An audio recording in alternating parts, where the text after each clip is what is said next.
Hello everyone, this is Ashutosh. Welcome to tech maths 2023 और आज हम लोग कंटिन्यू करेंगे question number 3 exercise 1.4 class 10th NCERT का। तो चलिए देखिए question number 3, the following real numbers have decimal expansions as given below. तो यहाँ पे आपके तीन रेशनल नंबर दिए हैं, first, second and third part. अब आप देख सकते हैं इसमें लिखा है in each case decide whether they are rational, can you rational और not. If they are rational and of the form p by q, what can you say about the prime factor of q? तो हमें बताना है rational है या नहीं है, और अगर रेशनल है तो प्राइम फैक्टर ऑफ q बताना हमें। तो चलिए देखिए यहां पे सबसे फर्स्ट पार्ट को अगर हम देखें तो फर्स्ट पार्ट हम लिखते हैं, तो गिवन दैट जो नंबर आपका फर्स्ट है यानी कि 43.123456789।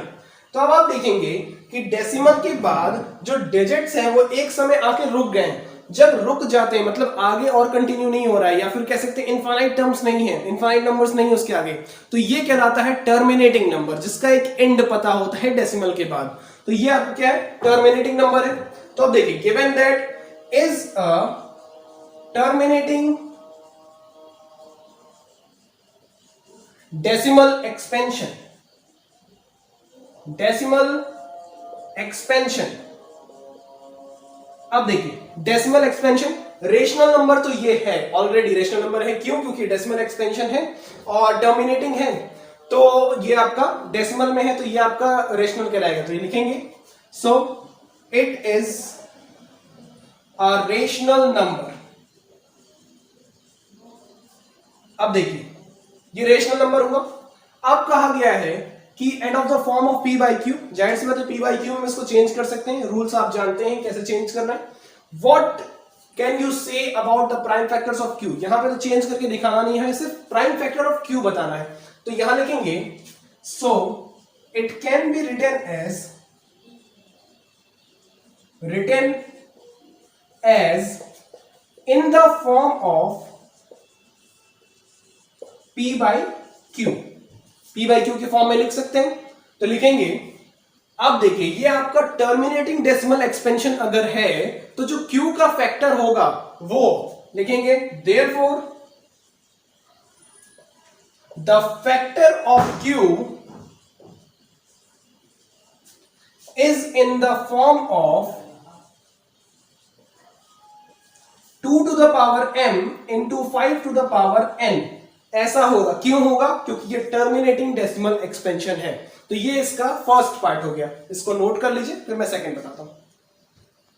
सो हम आते हैं इसके सेकंड पार्ट पे। सेकंड पार्ट देखिए क्या गिवन है, लिख देते हैं पहले। तो गिवन दैट आपका नंबर 0.120 1200 12000 12000 डॉट डॉट डॉट। अब देखिए जब डेसिमल के बाद आपका पूरा लास्ट में डॉट डॉट डॉट आने लग रहा है, मतलब इनफाइनाइट नंबर्स हैं आगे, इनफाइनाइट डिजिट्स हैं। तो जब इनफाइनाइट है, जब आपको एंड नहीं पता है, तो ये कहलाता है नॉन टर्मिनेटिंग डेसिमल एक्सपेंशन। तो लिखेंगे given that is non terminating decimal expansion.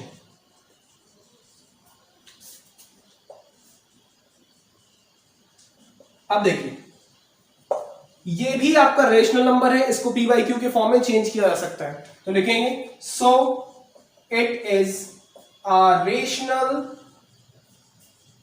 Number. ठीक है, देखिए इस क्वेश्चन में कहीं बोला नहीं है प्रूफ करिए या वेरीफाई करिए, बताना है ये रेशनल नंबर होता है। अब इसका जो फैक्टर ऑफ q लिखेंगे, देखिए therefore the factor of q is not in the form of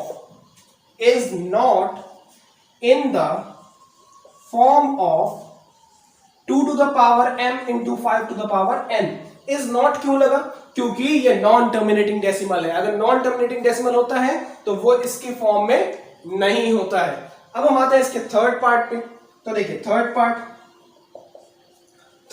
में ये आपका देखेंगे 43.123456789 और इसमें बार लग गया है। तो फर्स्ट और थर्ड में ये बार का डिफरेंस है, और बार क्या मतलब होता है कि ये नंबर रिपीट होंगे। इस तरह से जैसे कि ये हो जाएगा 43.1 2 3 4 5 6 7 8 9 1 2 3 4 5 6 7 8 9 1 2 3 4 5 6 7 8 9 डॉट डॉट डॉट, मतलब कभी भी इसका एंड नहीं मिलेगा, और जिसका एंड नहीं मिलता है वो होता है नॉन टर्मिनेटिंग डेसिमल एक्सपेंशन।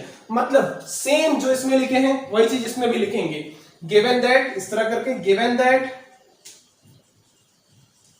आपका नंबर लिख देंगे 43.1 2 3 4 5 6 7 8 9 और बार इज नॉन टर्मिनेटिंग